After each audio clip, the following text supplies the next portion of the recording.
So, it is April somethingeth. It is the day in April we take off for Thailand.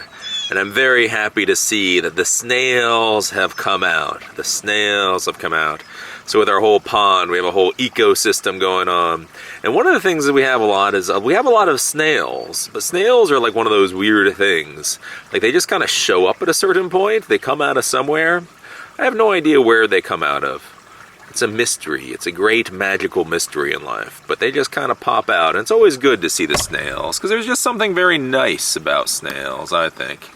Let's see, where's that other snail up there? There's a snail. See, they just kind of pop out. See that big old guy? He's just trucking along, doing his little thing. But yes, we officially do have snails. So the snails are coming along very nicely. The tadpoles are doing very nicely. All the other little plants are doing very nicely.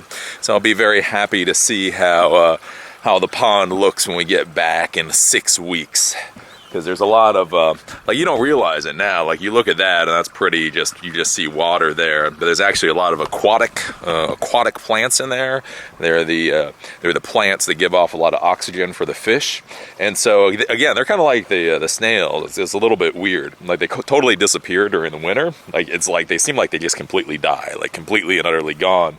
And then during the summer, they not only do they come back again, but they just create like an incredible mass. Like during the summer, I'll actually go in there and I'll clean out just entire wheelbarrows full. Probably during the summer, when that's all growing, I'll probably clear out like literally 2 wheelbarrow fulls of just the grasses that grow, just to kind of keep it fresh and all that kind of stuff. So yeah, it's exciting. It's so weird. So like when we decided to go to Thailand, it was so like cold and nasty. It was one of those, get warm and then we get cold and get warm and get cold. So it was all cold and freezing. We're like, yeah, let's go to Thailand where it's warm. And now that we're literally about to take off for Thailand and less than 12 hours, now it's going to be like an 80-degree day. Like the past 3 days have been like absolutely beautiful. Oh, but what are you going to do? You got to plan. You plan your great adventures based on the circumstances of the time, and then circumstances change. But anyways, we're looking forward to this. We are very excited for leaving. Like I say, 9:10 tonight, we get on Qatar Airlines or Qatar Airways, and 23 hours and 50 minutes after that, we will land in Bangkok. We have a nice little hotel room in Bangkok, and everything will be good. So I'm doing this video early in the day, simply so I can actually upload it. So we leave at 9:10 tonight, which means I think we're going to leave here about 4 o'clock in the afternoon, because the problem is so you have to be there 2 hours early. No big deal. So 7:10. So you're thinking, well, why are you going to leave 3 hours? Why are you leaving 5 hours early if you only need 2 hours? And the problem is we're flying out of Dulles, and so in order to get to Dulles, we have to go by Baltimore and by DC during rush hour. Right. So, again, as I talk about, like when you talk about how long a trip takes, and this is something to think about, like in the business world, like a lot of times you'll get paid from when your plane takes off to when your plane lands, which is generally how you get paid. So if you get paid for travel time, that's generally what companies do, which normally is fine. It's just an easy way of dealing with payments so that everybody's on the same page. But one of the issues you run into, like with this, is if you have to leave 5 hours early in order to get to when the plane takes off, then the question is who's paying for that extra 5 hours? It's one of those things you got to calculate. But very excited about that. But I'm doing this video now so that I will be able to upload it and I will be able to publish it before we leave. So that'll be a good thing. And then while we are on the trip today, I will videotape. This will be like my first... I don't want to say it's my first jump-cutted video. Jump cut's probably not the right word. It'll probably be like one of my first vlogs with transitions. So I'll do a little video before we leave or while we're leaving, and I'll do a little video at the parking lot, and then I'll do a little video at the airport, and then I'll do a little video on the plane, and then I'll do a little video in Doha, and then I'll do a little video on the plane, and do a little video in Bangkok, and then we'll edit that and upload that once we get to our hotel. Hopefully. It says it has good internet, and we're paying paying a decent amount. We're paying $100. We're paying $108 per night for our little hotel in Bangkok. So it better damn be good. It really is funny. Like, you go to hotels.com and you really like hotels.com, and they have rooms, or they have hotel rooms for like $15-20, like on hotels.com. But I picked this one because it's a little bit outside of the Khao, quite the insane Khao Road area, and it's right on like the river, so it should be nice, and it's a nice hotel. And again, at this point, I have a little bit of money, so if I have found, like, if you're gonna splurge a little bit, one of the best times to splurge on a budget is when you first arrive, just because, especially, I say 24 hours. Well, that's the thing. I mean, you think about this trip, and so, you know, I say 24 hours on a plane, but that's not the trip. 24 hours on a plane, plus 5 hours. So if we leave at 4, plus 5 hours, that takes you to 29 hours for the trip. And then getting from the plane, picking up the baggage, getting on a taxi, and then getting down to where the hotel room. Absolute minimum, brutal minimum, is going to be an hour. And so that's going to be about 30 hours of travel. And then we get to the room, and who the hell knows what's going to happen when we get to the room. Because we're getting there at like 7, 8 o'clock in the morning. And so hopefully we'll be able to do an early check-in. But we may not be. And so then we may just, like, literally being jet-lagged, being tired, being off an airplane, we may have to drop our luggage off with the hotel and just kind of go out and wander. So, like, literally, it goes from being a 24-hour trip to, by the time we may actually be able to get our hotel room and sit down, it'll be like 30, might be close to like 40 hours. So again, if you're gonna splurge, that's why I would say definitely think about splurging the first couple of nights, because that is when it will be the most necessary. I do have to say, before we get into our big topic for the day, I have to say I think the odds are getting much better on my bet.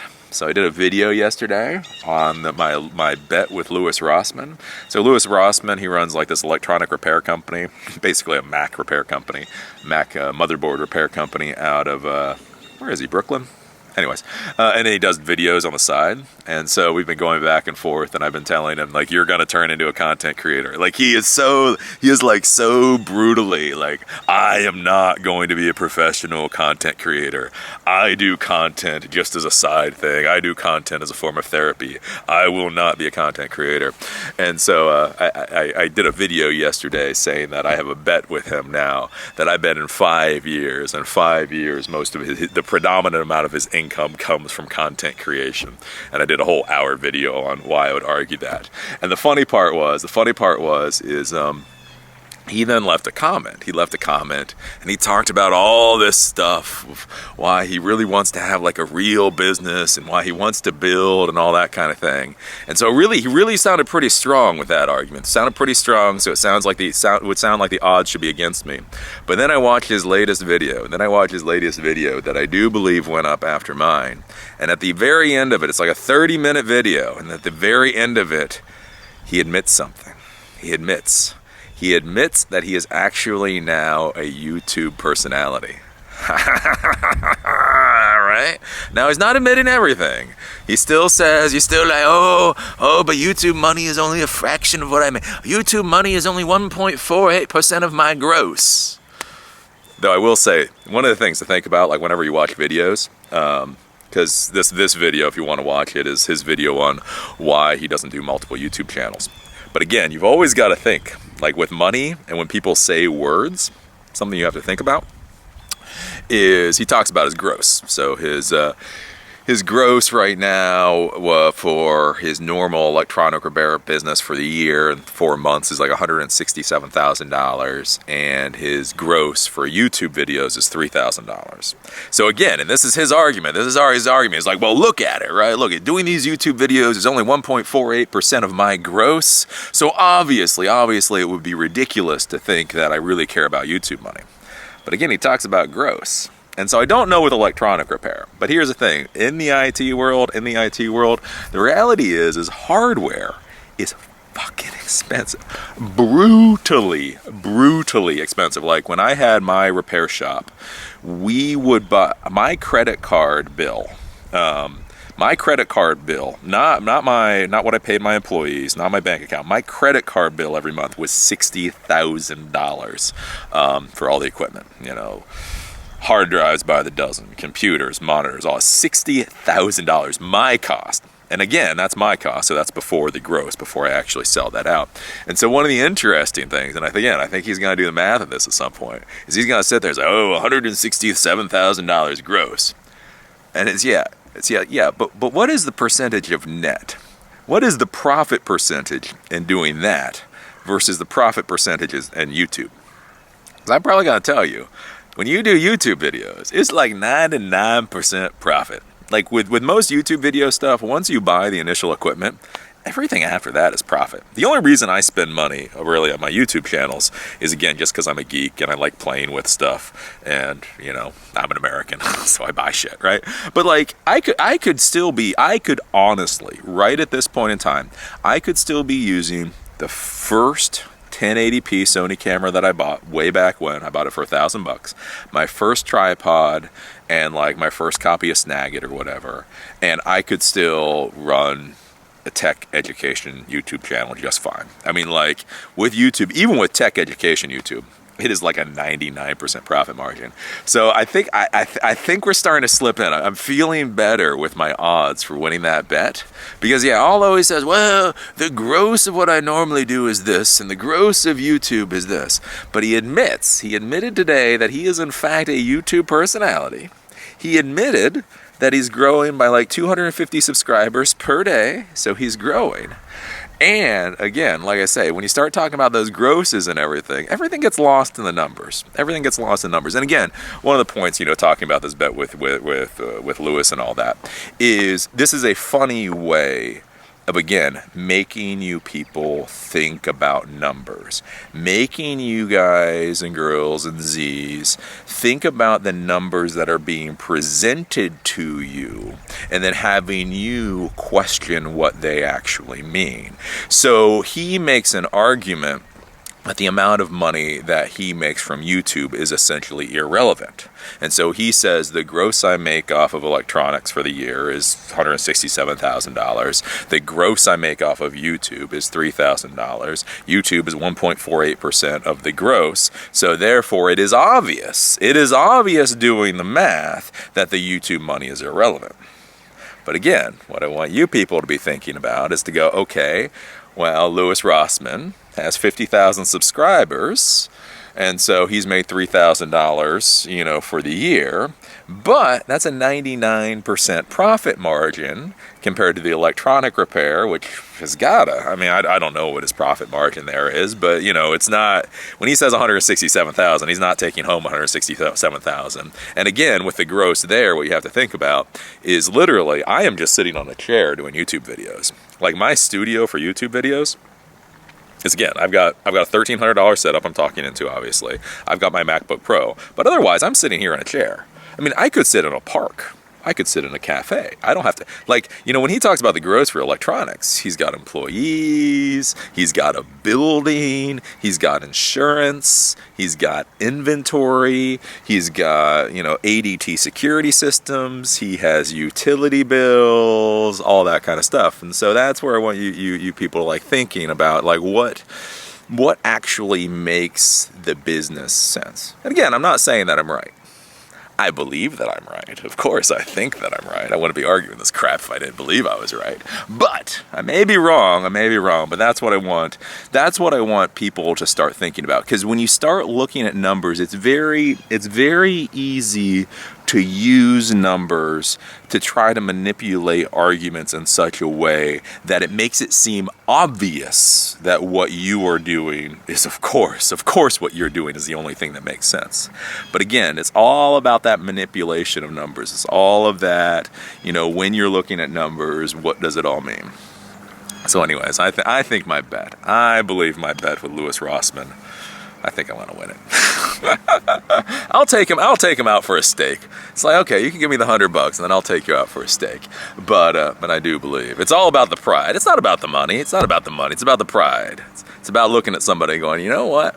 This is what I think. And the other thing too, and one of the reasons why I talk about bets and all that kind of stuff, and a lot of people think, oh, that's déclassé. Oh, that's tacky in order to like bet on other people's careers.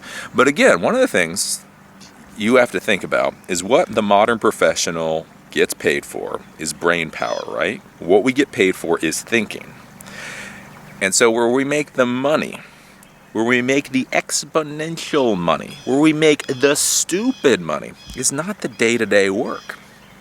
It's about positioning ourselves in the future to be able to take outsized gains.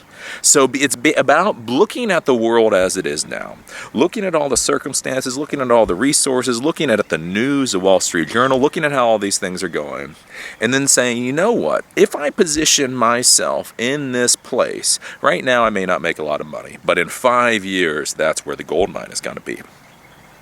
Well, the reason it's useful to bet about Lewis Rossman, or the reason it's useful to bet about any of these things, is it starts to get you thinking in a predictive way. It starts to get you thinking in the way of using the information I have now, where would I place my bets for the future? And that is insanely valuable. Because again, when we make money in the technology world, we make money from outsized gains. We make money when we are positioned in that one singular place where everybody has decided this is what the world needs, and yet nobody is there to be able to provide the services. Again, like I said, when you talk about networking, or you talk about systems, sysadmin work, and all that kind of stuff, so many people want to go into computer repair and all that crap now. But I'm telling you, where the outsized gains were from basically 1995 to about 2005. And the reason is because, again, we were going into buildings that were 50 years old, office buildings, modern office buildings that had never had Cat5 cabling run. Right? We were going into modern office buildings that had never had a server room. We were going into all these modern buildings that didn't have any of that stuff. So when you go in and you're installing equipment for the first time, I don't care if it's Windows 95, I don't care if it's Windows XP, I don't care if you're using Cisco or Juniper, but when you're going into a brand new environment, that is where the profit is. That's where the fun is, that is where the respect is, and that sure as hell is where the profit is, right? Once you have the network cabling in, you never have to install new network cabling. Once you have the Cisco equipment installed, well, yeah, you probably should upgrade it at some point. But, we'll see how much it costs. We'll see if it's in the budget this year, right? So what you want to do is you want to position yourself. I talk about that with, there's this guy, Todd Marks, around here. He runs a company called MindGrub. And so back in 2008, basically when I was doing consulting, he was focusing on app development. And that was the thing. Back in 2008, I doubled down on IT services. I doubled down on IT support, and I said, this is where the future is going to be. Back at that time, around that time when the iPhone came out, he saw the iPhone SDK become available, and he said, that is where the future is. And as I say, I am now doing YouTube videos, and he has like 100 employees and a beautiful office down in the middle of Baltimore, and gets wined and dined and all that kind of stuff. It's all about predictive. Again, it's not just technology. It's where do you think the outsized gains will be for the future? So when I sit here and I'm bullshitting about Lewis, again, whatever happens with Lewis, I'm pretty sure he'll be a content creator. But that's not really the significant thing. I want you folks to start thinking about where would you put your money? Where would you put your bets? And then see how it turns out. And then ask yourself why that didn't work out the way that you thought it would. So I placed a big bet. I placed a big personal bet on the Amazon Fire Phone. What was that, like 2 years ago? Right? I thought the Amazon Fire Phone was gonna be. I thought that was gonna be a hot little product. Even if version 1 wasn't a great product, I figure version 2 or 3 would be a good product. Again, I've owned a lot of Amazon hardware, so I had the very first Kindle, and the very first Kindle worked very well. And I've had Kindles all along, so I've had 3 or 4 Kindles at this point, and all the Kindles have worked good enough for e-readers. I've been very happy with them. I have an Amazon Fire TV. Amazon Fire TV out the door was a very good product. The Amazon Fire tablets. For a long time, they sold very well. It wasn't quite my cup of tea. Basically, it was a low-cost tablet. And so you people know me. I go out there and buy an iPad. If I want a tablet, I buy an iPad. So that was the thing. Is like Kindle was best in class. Fire TV, when it came out, was best in class. The tablet, it wasn't that I had anything against the tablet specifically. It was just, it wasn't my thing, and I already had an iPad anyway. And so when I saw the Fire phone come out, I thought that was going to be a really hot, sexy product. And so I put a lot of personal prestige. I said, this is going to be the future. And then it was interesting to see. And I actually don't think the Fire phone was that bad. I don't think the Fire phone fundamentally was a bad device, and I think it could have been a lot more successful.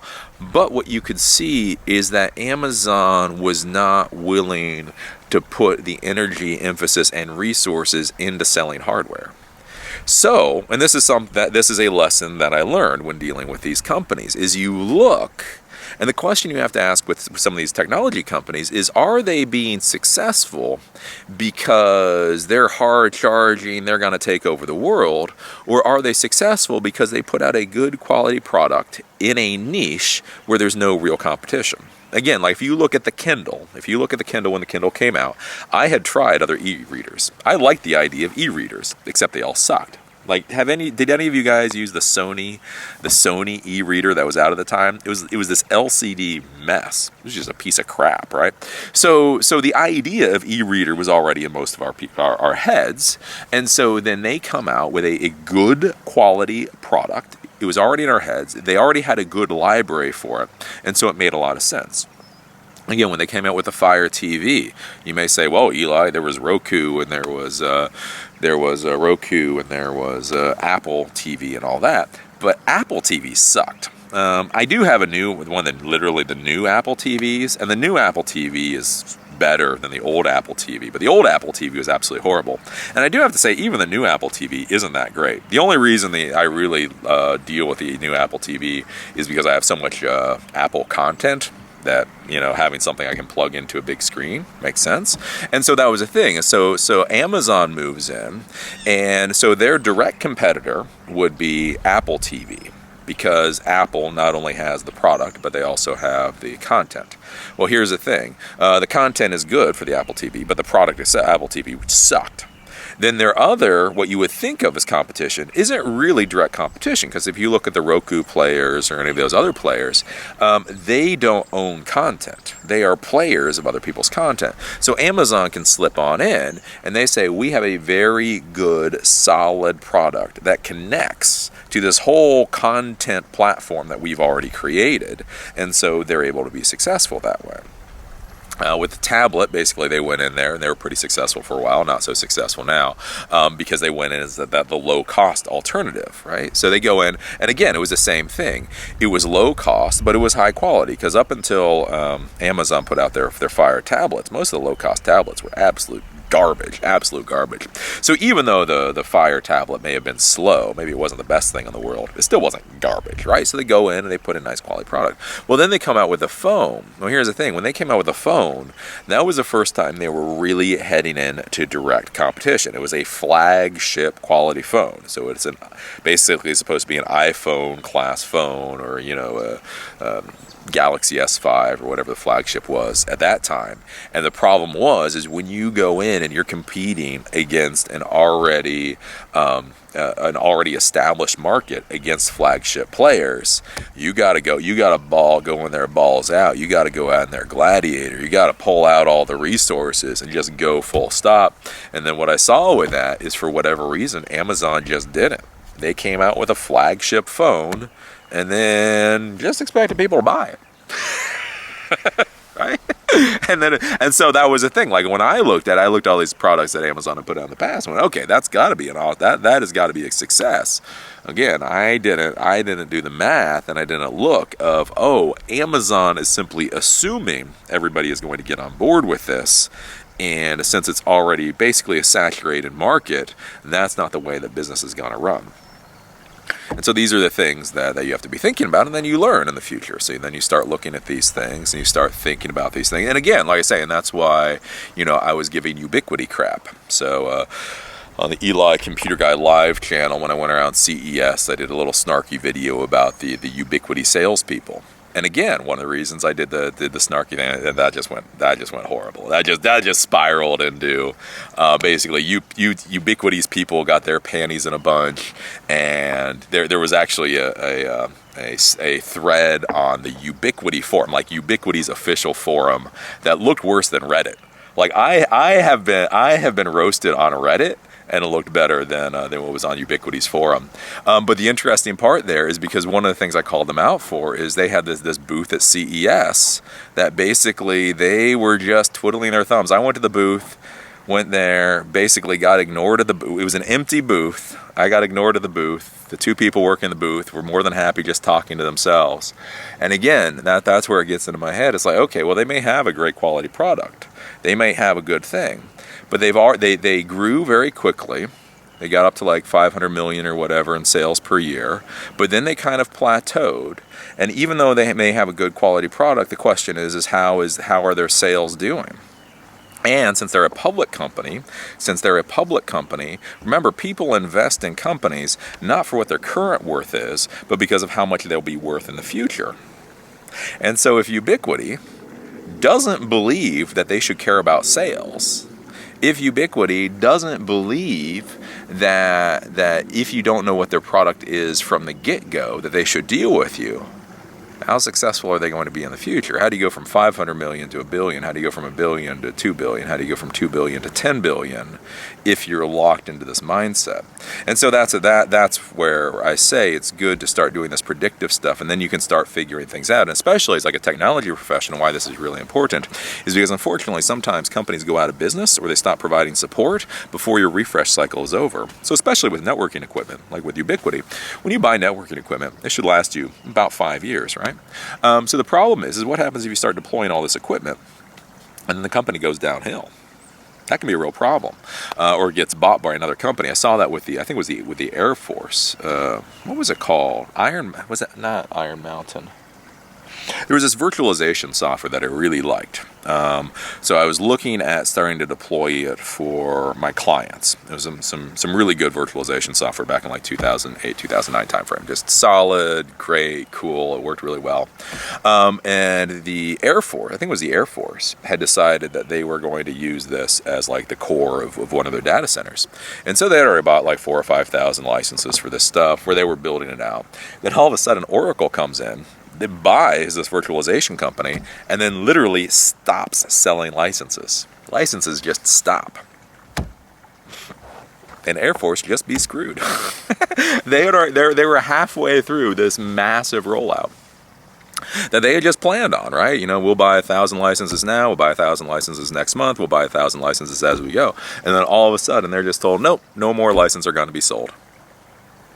And so that's why you have to think about being predictive, like I say, with all of these plans and what you plan to do, is you assume, it's very easy to assume that the product you buy today, you'll even be able to buy tomorrow for some amount of cost. But a lot of times that's not how it works out. So something to think about there, Ooh, look at that. I've already been yabbering for 28 minutes, and I have not gotten to the core of what I was going to discuss today, So the big thing that I wanted to talk about today is for you folks out there to realize that this is all just a story.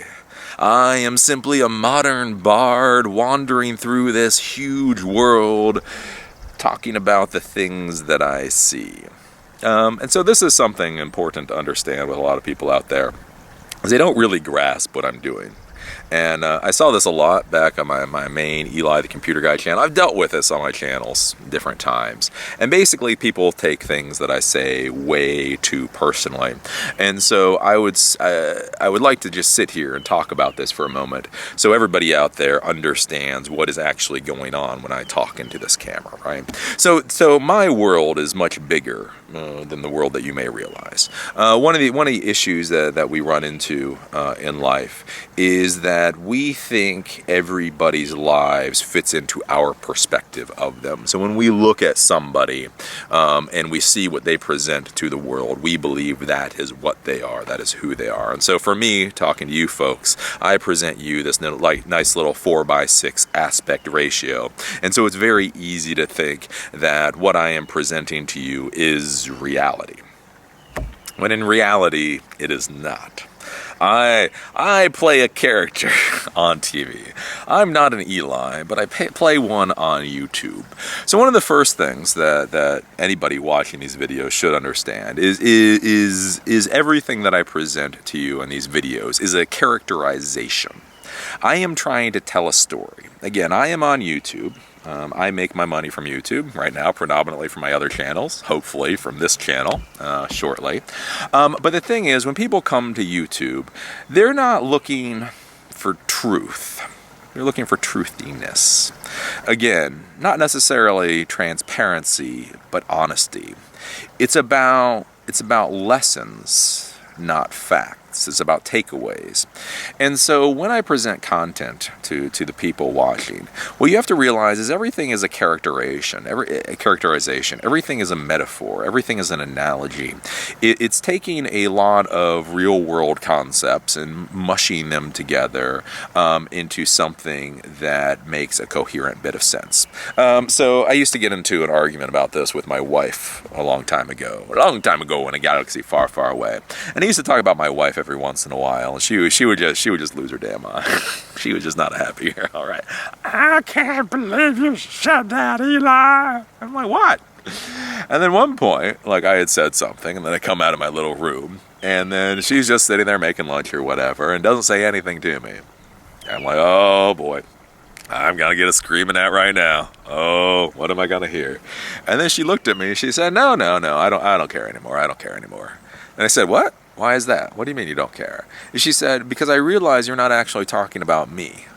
It's like, whoa, what do you know? No, I'm talking about you. And it was interesting the way that she put it. She said, no, you're talking about a characterization of me. You're talking about a metaphor of me. You're talking about kind of like the cave shadow of your wife, not the actual wife itself. And so she said, as soon as I realize that you're not actually talking about me, you're just talking about a characterization of me, I really just don't care anymore. I'm like, yeah, right? But I think that's a very useful way of thinking about the things that I talk about, the way that I talk about things and all that kind of stuff, is to realize, again, it's characterizations, it's metaphors, it's analogies, it's truthiness to try to explain points that I think will be valuable for you. And doing it in both coherent and entertaining ways. A lot of people, again, they say I screw up my facts. And sometimes my facts aren't right. Again, I screwed up my fact on grade A, under A, getting $10,500 per month on Patreon. Though I swear I thought I saw it. Maybe I got it mixed up, right? So, oh, you're just bullshitting us. He doesn't make $10,500 per month on Patreon. Again, I apologize. He makes $4,500 per month simply on Patreon. That's before he even gets to his YouTube ad revenue off of his few million views per month, right? And so that's one thing to be thinking about. Like when you hear me talk about things, is realize, like when I talk about facts and all that kind of stuff, sometimes I get a little confused because I don't have any paper in front of me, right? It's just me sitting here trying to remember this stuff. And so the important things that I talk about is more these overarching concepts. Again, whether grade A makes $10,000 or $5,000, it's more the idea that basically he's able to make that much money off of Patreon alone. Anything like that. So one of the first things to be thinking about is that it's characterizations. The next thing to be thinking about is, remember, I do talk into a camera for probably an average of an hour a day. Because again, some videos are 40 minutes long, but other videos are like an hour and 20 minutes long. And so when you talk into a camera for an hour a day, you have to have subject matter to talk about. You have to have subject matter to talk about. And it can be a little bit difficult to find subject matter to talk about, right? Because, I mean, even me out there wandering, exploring, always looking at different things, crap, I talk a lot. You gotta have things to talk about. And so one thing that you should realize is if you're watching my videos, and especially if you leave a comment on my videos, is that I will use people's comments as a springboard in order to talk about a bigger subject. Right, because I think one of the things that is most valuable about my content, beyond the way that I speak and beyond that things are coherent, is that I try to always ground all of the concepts. I never try to make any of my concepts all this airy-fairy academic crap that you don't really see in life, right? Oh, well, this is what it says in the book. Great. Nobody ever does that in the real world, right? And I think that's one of the big problems with education of all sorts now. So I always try to ground things. But just because I ground things doesn't mean I don't mush them certain ways and sculpt them different ways and bang them with a sledgehammer until they bend into a shape that I want. So one thing to realize is that whenever you leave a comment, if you leave a comment that I find curious or interesting or seems to make a specific point, I will use that comment that you have left basically to make the point that I'm trying to make that day. And so a lot of times, like when people use comments, and then I talk about them later, again, it goes back to the characterization of the comment, not necessarily the comment itself. I had that with the two people that were screaming at me about the fish food. And then, one of them is just in a frickin' hissy fit now.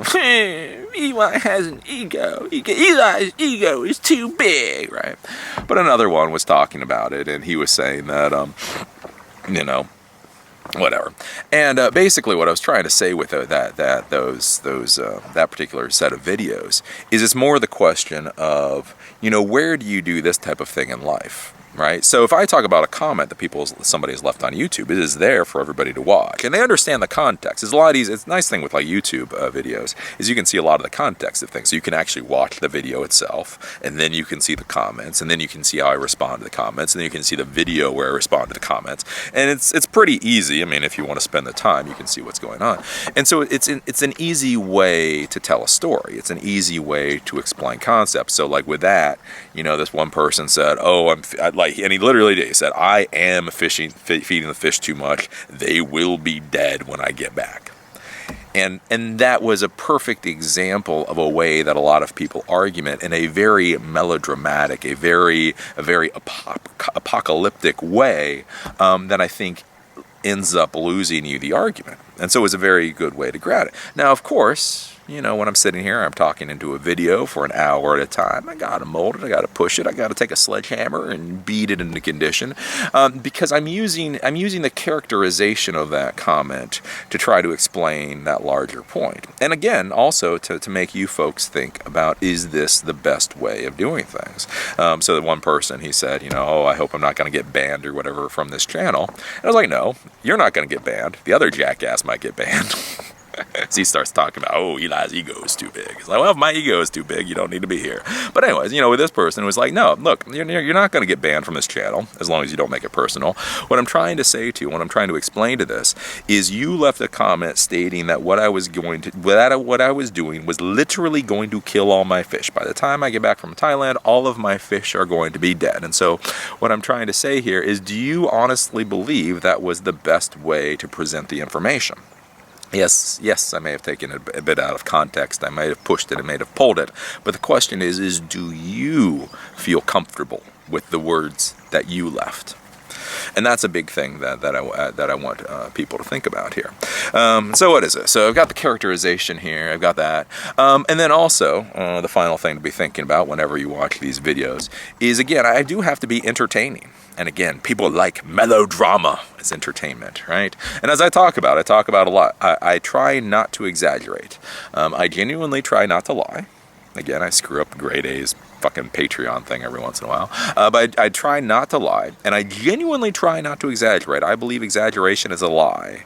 Lies are lies, and truths, well, they're probably lies too, but lies are definitely lies. And generally, like I say, being an Aspie, I find it's easier just to simply deal with truth, as truthful as you can possibly bear it. Because when you deal with truth, it's just easier to figure out what to do in life, right? It's easier to figure out what's happening. Truth and exaggeration is different than melodrama. melodrama, right? Melodrama is a different thing, right? You know, you can either sit there and go, oh, look, I'm having a hamburger for lunch. And if I talked about having a hamburger for lunch, that would be about as exciting as me saying I have a hamburger for lunch. On the other hand, I can be like, oh, look at this. Oh, look at this hamburger. I am so hungry for a hamburger, man. You know, I had breakfast really early this morning, and I just had some of this oatmeal stuff. And I tell you, my wife, you know how my wife, you know, she's all like hyper vegan and all that kind of stuff. So I don't get my red meat very often. I've been looking forward to a hamburger for weeks now. Oh, look at that. Oh, isn't that hamburger juicy? Oh, I'm just salivating to have oh, it's got some bacon on there. Man, bacon. Oh, I love bacon. Can anybody say that they dislike bacon? I bet even vegans like it. Oh, I just can't wait to take a nice bite of this. And again, both of those statements are true, and both of those statements are actually without exaggeration. I really do miss bacon. Send bacon to this address. but you know, one is melodramatic. One has that drama to it, and the other one has the it's just this is how it is. And so a lot of folks feel like I should talk. You know, this is how it is, matter of factly. But the matter of fact of it is people don't want to watch people be matter of fact, right? People want drama. People want that excitement. People want to see, you know, eyes glow or pissed off. They want to see emotion, right?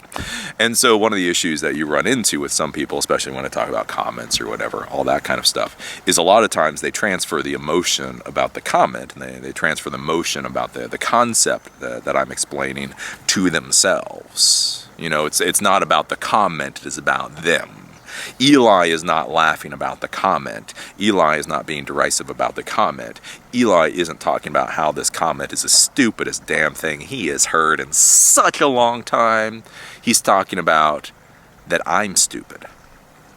And the important thing to understand here is generally, again, as long as you don't make it personal, as long as you don't start talking about my ego, because I've got an ego. What is it with people like trying to insult me with my ego? Look at Eli. Look at Eli's ego. His ego is so big. It's like, yeah. Yeah, my mama could have told you that about 34 years ago. I do not believe there's a single human being on the planet that after meeting me would think, wow, that is just a nice humble fellow right there. They may say I'm quiet. Again, I don't talk like this in the real world. They may say a lot of things. Humble ain't gonna be the word that comes out of their mouth. Eli, your ego's so big, it uses the Empire State Building as a toothpick. It's like, yeah, that sounds about right? But the thing to realize is as long as you don't make it personal, I'm actually not making this stuff personal. I'm talking about these specific comments. And when I talk about yak asses and all that kind of stuff, it's more, like I say, it's grounding it, and it's trying to ground it in what's going on and all of that kind of stuff. And so these are important things to be thinking about. And then finally, like I say, with all of the with how I talk and these stories that I say, is if something is making you emotional, if something is making you angry, and angry is the one I really care about, at least in this context, the question I would have you ask is, why is it making you so angry? Again, I'm just an aspy jackass with a video camera talking about things. Like what I say about your comments, what I say about your nose, really shouldn't matter. So one of the bigger questions that I would ask is, if what I am saying is really making you that angry, then maybe you should go and have a nice little sit down and ask why that is. How are you failing in a way that you know that you're failing? I got one of these comments from somebody when I talked about this whole thing with the male arrogance. And it was interesting because it was a comment. And the person said in the comment, you know, I realize now how so many times when I'm trying to do something good, when I'm trying to help people out, I come across so forcefully that it ends up alienating me from them. Right, so that person, you know, took it and was able to do something useful with it. So if you can have basically the same video, and in that video you have multiple people saying, "Thank you for creating a video like this. I now see how my behavior is self-destructive." And then you have a couple of people going, "I can't believe Eli. His ego is so big. This is just stupid. This is just ridiculous. This just shows he doesn't know what he's talking about." So it's one of those, you sit there and you go, huh, is it Eli that has the problem? Right? And so again, that's why I talk about things like dogma, and that's why I talk about ego a lot. Is it's so easy to get focused on the ego. It's so easy to get focused on me. What do I see? That you then lose sight of what is actually trying to be accomplished, what people are trying to talk about. And again, once you lose sight of that, then game is basically over.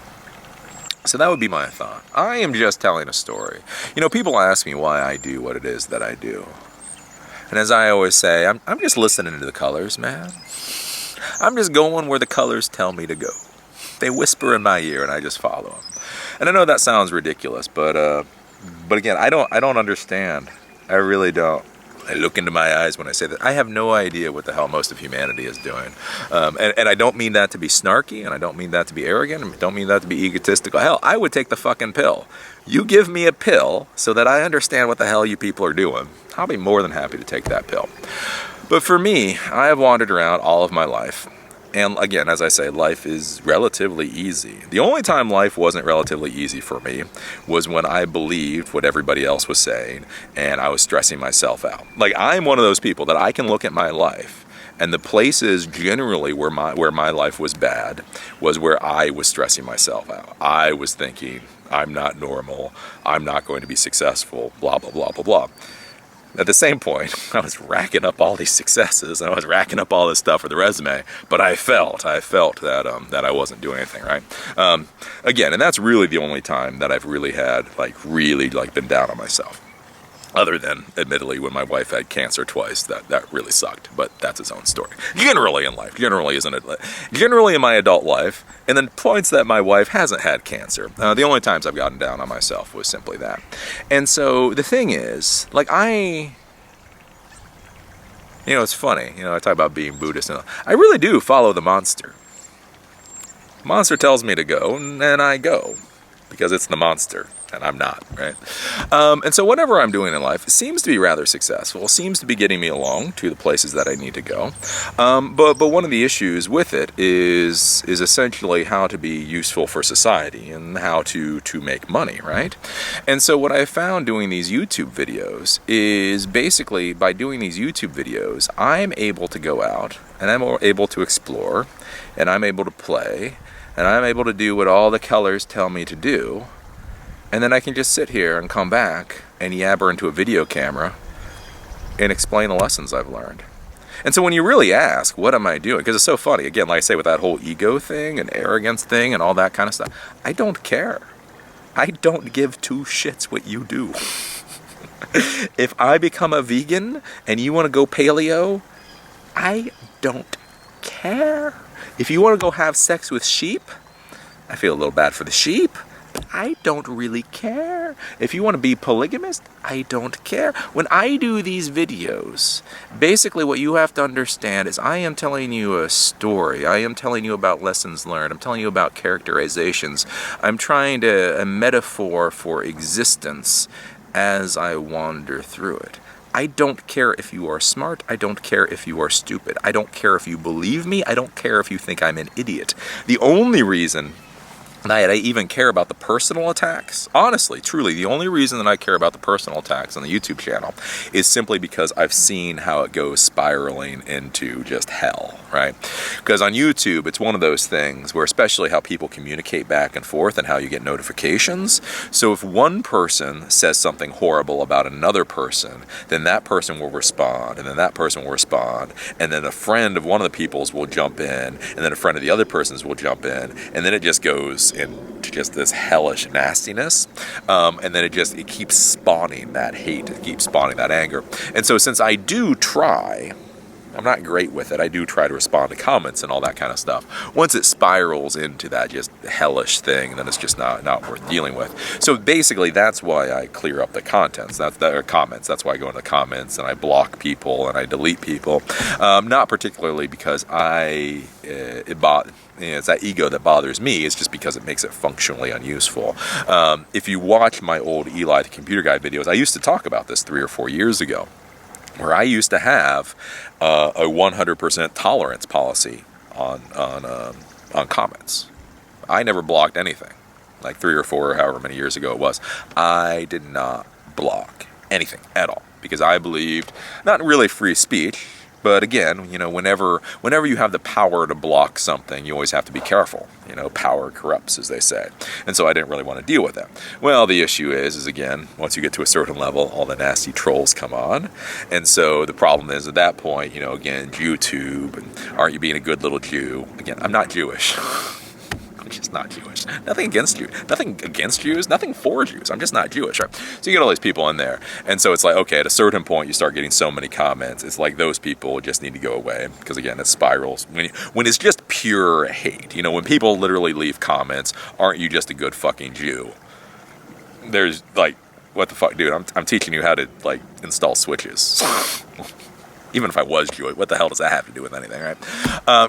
Basically, so I initially started banning those people. And then again, as I started getting more and more comments on the main channel, basically what I found is just, if you don't clear out the idiots, then it becomes impossible to deal with those comments. And so over time, and this is a curious thing to think about, and this is why I talk about things, why I try to discuss things so you folks understand what's happening, is I went from 100% tolerance policy. You essentially could write whatever you wanted in the comments. And again, I didn't do that for the views. I didn't do that for subscribers or any of that. I did that with power corrupts. And again, I didn't want to get into the middle.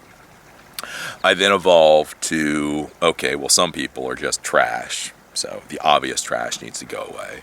And then we've gotten to the point now where Guy Kawasaki, if you haven't watched any Guy Kawasaki videos about social media marketing, I would argue that you should.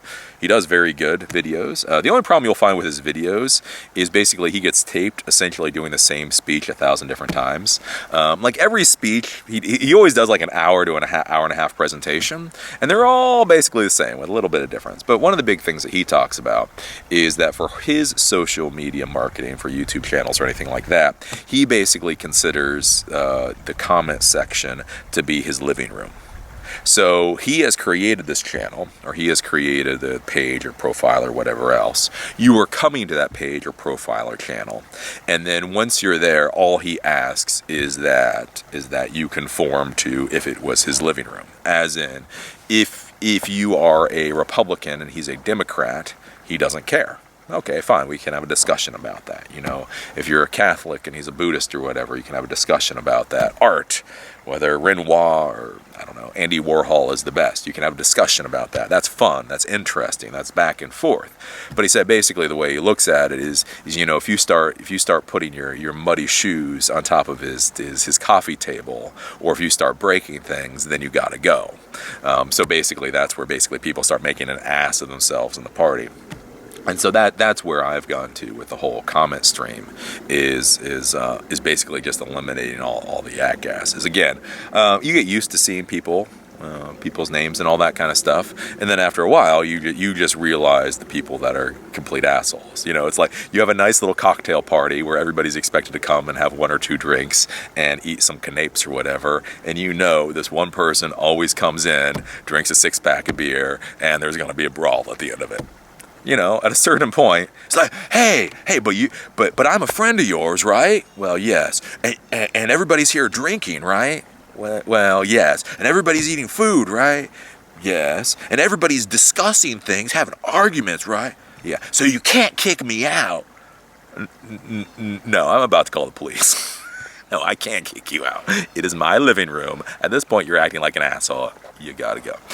So that's one thing as far as like the comments and all that are concerned. Just so you guys know. I kind of lost my train of thought on that.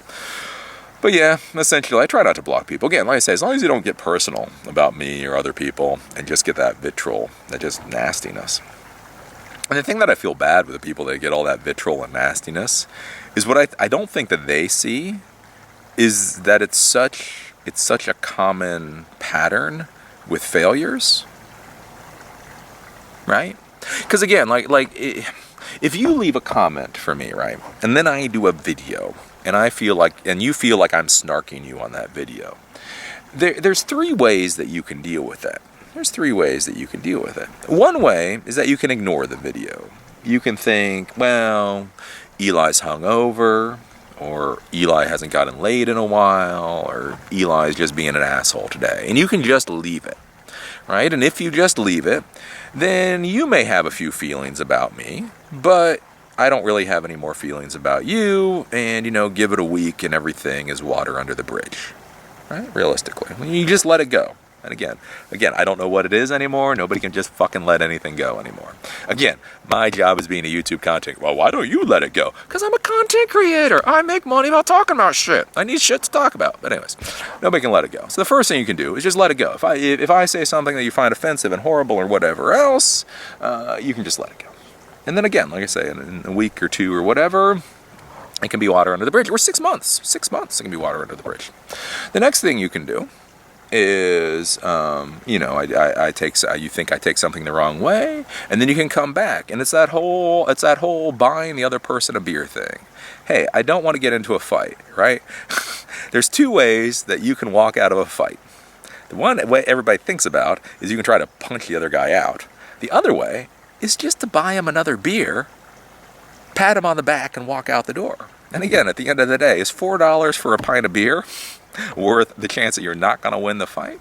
And so one of the things you can think about is if I present things in a way that you think are horrible, is, hey, Eli, I apologize if you took things that way. Or you don't even have to apologize. Hey, Eli, I think you may have taken what I said in a way that I did not mean it. Right? That is a way. You're not even apologizing there. You're not even technically buying me a beer. You're just saying, hey, I said these things. I think you took it in a way that I did not mean for it to be taken.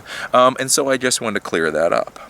And then, again, for me, if you present things that way, I'll go, oh, hey, yeah, no, actually, like I say, I did think you meant it that way. Okay, no harm, no foul. Or I can say, oh, yeah, I know you didn't really mean it that way, but the way that I presented it, again, it made a point in the story. So again, and I can go back to you and I say, I hope you didn't take it the wrong way.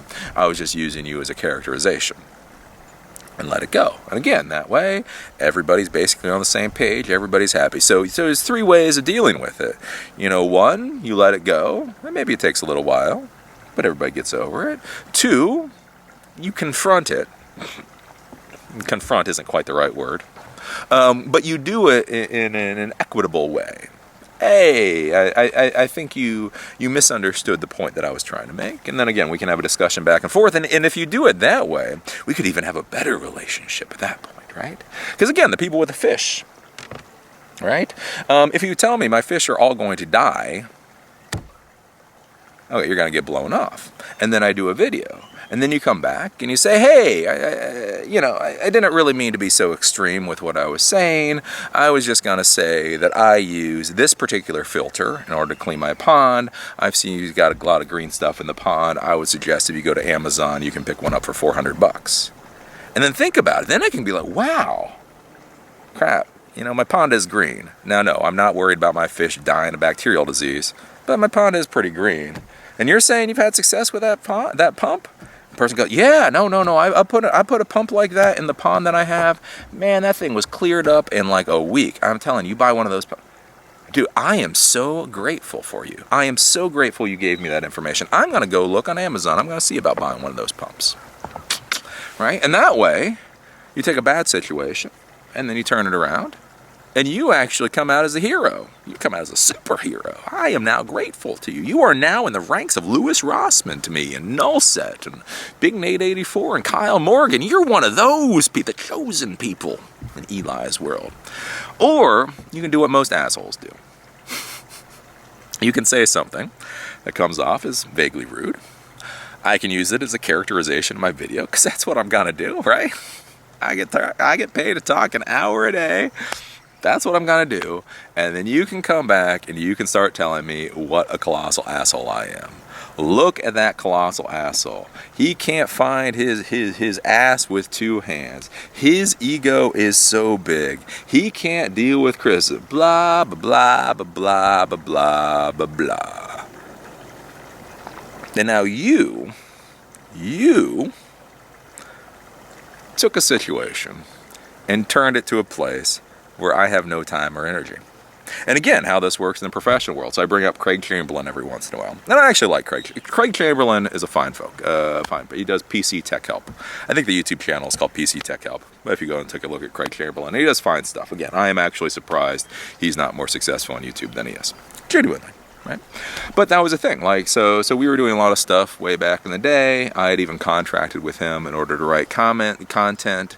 And then at one point, and this is how things work professionally, because you folks see how I throw names out there. I talk about Louis Rossmann a lot, and I don't have to throw out the name Louis Rossmann. Right? Like when I do videos, I could generally talk about people. I could generally talk about things without using specifics. But I like Louis Rossmann. Louis Rossmann seems like a pretty good person. I would like Louis Rossmann to succeed. Even Big Nate 84, he's not a huge person. I don't think he is. I don't know. He's got like 10,000 subscribers. I'd like to see him succeed. Null Set, the same way, right? So I threw out these names in order just to try to help out. And again, I'm not saying it's worth thousands and thousands and thousands of dollars, though. Lewis wants to give me. I'm sure a guy would be worth a couple of bucks to him at this point. But I'm just saying it is a valuable thing. But so I was doing this with Craig Chamberlain, I contracted him to do work. Everything was going along fine. And then he got all wrapped up into Guy Kawasaki and all of these search engine optimization jackasses out there. And I don't know what, he just lost his damn mind. That boy lost his mind, which was really kind of surprising. So he was going on, he was doing all of these tips and tricks with social media marketing, just complete crap, which was fine, whatever. Because I knew him and I would email him and I would say, I'm not sure I would do that. He's like, oh, this is the only way to do stuff. And I'm like, okay, fine. I'm not going to do it. Hey, you can do whatever the hell you want. Until the one point where he actually left a Google Plus comment. Or it was a Google Plus post. And then I got notified that I had been talked about in a Google Plus post. And so I knew Craig Chamberlain. I had worked with Craig Chamberlain. I had paid Craig Chamberlain. I liked Craig Chamberlain. I supported Craig Chamberlain. And so I see that he has written about me. And so, of course, I go to the post, basically, with the assumption that I'm going to go there, with the assumption that I'm going to like the post, and with the assumption that I'm going to share the post. So I go there, and he wrote a book. Right, so there was this point with Google Plus where people decided that was going to become the new blogging format or whatever. And he wrote this fucking book. Fine. And I'm reading through this book. I forget what it was about anymore. Trying to figure out why the hell I should care. Again, I was like, hey, you wrote a book. Good for you writing a book. I don't really want to read a book right now, but apparently I'm in here. So again, I should respond if somebody is going to drop my name. Like when Louis Rossmann drops my name every once in a while, I will respond to that just to kind of give my thumbs up or thumbs down. Right? Eli, the computer guy, said, I'll be like, no, motherfucker, I did not say that. That is not what I said, right? You just throw a response in there. So I'm looking through, trying to figure out how the hell this pertains to me. And then at the bottom, so I go through this entire post. My name isn't in there. I'm not plussed anywhere. I'm like, what the hell is this? And then I go to the bottom, and then there's just like this block of 20 plus names, plus Eli the computer guy, plus this, plus that, plus the other thing. And then I about had a shit at that point, because I didn't realize you could spam people like that, right? Where you can simply just plug in all of these plus names. All of these people will get notified regardless of the context of how they're used in that post in order to drive traffic. And so I did a screen capture of this and basically said, I sure as hell hope this isn't the way things are going to go. Because basically it's going to turn Google Plus worthless. It's become worthless, but it's going to become even more worthless than it's become at this point. And oh my golly, he did not take that well. I got this whole reaming about how I should understand that this is how social networking is done and that this is completely legitimate, blase, blase, blase, blase. At which point I looked at it and I went, okay, so you spammed me to begin with. And again, maybe it was a mistake. It wasn't a mistake because it was obviously very tactical. This is something that he planned to do. But maybe you thought this was going to go over better than it has. Fine.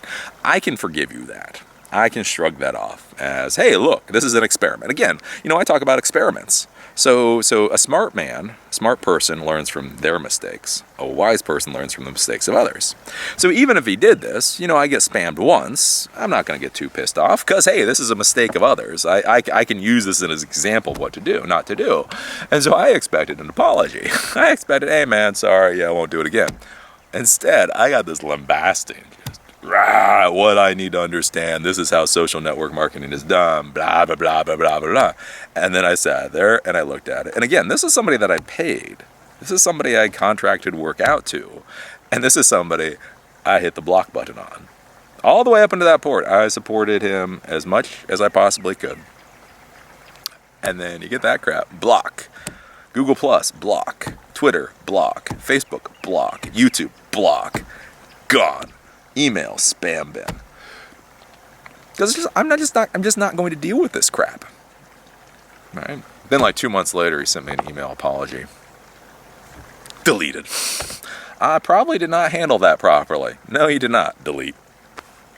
And that's real world. That was real business. And there was money changing hands and all that kind of stuff. And so why I get irritated, like with the one person with the fish thing and talking about my ego and all of that, is what they don't realize is that this is a pattern. This is a pattern. People like that do not succeed. Or at least they don't succeed in the ways that they themselves want to succeed. Because again, if people have to feel like if they push back at all or if they say something wrong, they're going to get a massive argument, then the conversation just ends. Again, all I ask for to be successful.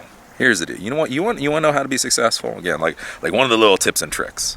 There's 1,000 ways to be successful. Well, one of the little ways to be successful, one of the ways that I can be successful is you just have to be in the room. And again, that's why people get like so fucking creeped out with me, because it is so weird. Like I am in so many rooms and that's all I care about. It's just get me in the fucking room. If I can get in the room, if I have a seat, I'm not even saying a seat at the table. Fuck, I'll take a seat behind the potted plant. You know how you go into like office conference rooms and then they'll have that stupid plant and then they have like the dummy seat like for some reason is like behind like the ficus or whatever. Man, I will sit in the seat behind the ficus because when you're in the room, you can hear the conversations that are going on. When you're in the room, you can understand who relates to who else. When you're in the room, you can learn about who has resources and who has requirements, right? When you're in the room, you can pick up all of this information so that later you can use it. Again, that's the whole thing with conversation. That's why significant people like to have conversations with me, because I can sit there and I can talk about a lot of stuff. Again, you folks may think I'm an idiot or whatever when I talk about Greece or when I talk about Brexit or when I talk about this or that or the other thing. But I'm telling you, when you can walk into a room or when you can be sitting there having a beer and you can just start having a conversation about Brexit, or you can start having a conversation about the Federal Reserve, or you can start having a conversation about the local elections, they just feel a lot more comfortable with you. Oh, this person knows what I'm talking about. And then again, like I could just open up the conversation. So, what do you think about who was the mayor that just dropped out, or the mayoral candidate? There was a mayoral candidate that just dropped out of the Baltimore City election. So you just drop it in. Oh yeah. So what did you think about that? I saw the person XYZ, and then they're like, oh, this person knows some stuff, and then they'll just start talking.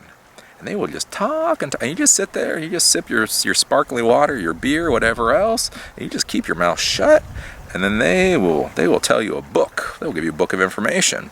And you take that book of information and you process it, you go to the next person, and then you have this amazing amount of information. You see all of the little patterns moving, and then you can figure out where in that pattern you should be. All right? But here's the thing, you have to be allowed in the room for that to happen. Again, you don't have to be a player in the room. You don't have to be the big person in the room. You don't even have to have a chair at the table. You can have the dummy chair all the way back behind the ficus, but you're in the room. Here's the thing. When you take things, when your ego gets hurt, and you lash out and you start insulting people, you get kicked out of the room. And you don't get kicked out of the room for this meeting. You get kicked out of the room forever. In the world around here, we call it toxic. You become toxic. And once you become toxic, you're done. You are done. Now, one of the things you may be thinking with somebody like me, I'm so vocal and loud and all that kind of stuff. You're like, well, Eli, don't you become toxic at a certain point? Well, the issue that you have to think about is that there's always factions in anything that you do. Politics, business. Again, there's different ways of doing business. There's different ways of having a profit. Sometimes you increase the value of the product. Sometimes you decrease the value of the cost of the inputs. Well, the thing is if you understand how to play the game, yes, you can piss off one side. You can become absolutely toxic to one side, and you get kicked out of all their rooms. But by getting kicked out of these people's rooms, that is actually the golden ticket to being allowed into these people's rooms. Right? They are so happy that somebody finally told one of these jackasses to take a crowbar and pull their head out of their ass, that they are more than happy to let them in. And so that's the one thing that you do have to think about, like with the toxic and whatever. But that's where you have to think, are you doing something strategic? Are you doing something with meaning? Are you doing something with a point or a purpose? Or again, is it some weird ass squirrels over there? Or is it just your ego being hurt? Something to think about there. Because once you go in the spam bin, you don't come back. You do not come back from the spam bin.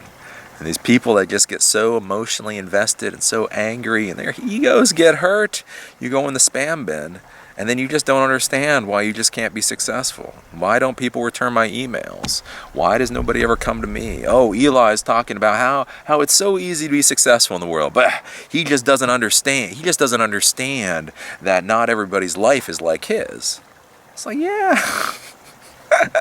Because although, again, on these videos, and if you meet me in life, yes, I have an ego that could swallow New York. But I tame it. You're the one that's important. Again, if you ever deal with me in real life, people are shocked about how little I talk. I will sit there and I will feed you all the little questions that I want answers to, and I will tell you how appreciative I am that you are here to share the information. Because that's how it gets done. You feed other people's egos. It doesn't matter what size your ego is. The important is to feed other people and feed important people's egos. Again, because some commenters will be like, well, why don't you feed my ego then? Because you're an asshole. I don't want to feed the egos of assholes. Oh, but I think that is about as what I have to say for today. So it's been a good time. Got to go in. Got to do my final packing. Got to do the final cleaning up. And then we're flying out. We are flying out to Bangkok. So the next time you see one of my videos, come hell or high water. Hopefully not too high water. I think it might still be monsoon season over there. We will be in Bangkok, and we will be talking about the Asian world. Very excited for Bangkok. Very excited. Not excited for this trip. It is really weird to be thinking about, like, I've got an entire day before I get on an airplane 9 o'clock tonight. And I don't sleep on airplanes very well, even at night. So we'll see how this goes. So anyways, with that, I will talk to you guys, hopefully. So this video goes up today, which is Monday. 24 hours. So Monday, 9 o'clock. So I guess theoretically we get in at like 9 o'clock Tuesday night by this time. So by Wednesday, actually, so you won't get a video tomorrow. Knock on fake wood. Knock on very fake wood. We may have a video up on, not tomorrow, but the day after. I can't really say like it's Wednesday. It'll be like Wednesday here. I don't know what it'll be there. But the day after tomorrow, we may or may not have a video up. But anyways, with that, I'll call it a day on this video. And hopefully, I do hate flying. Oh, I hate flying. But anyways, hopefully, I'll be seeing you guys in about 2 days.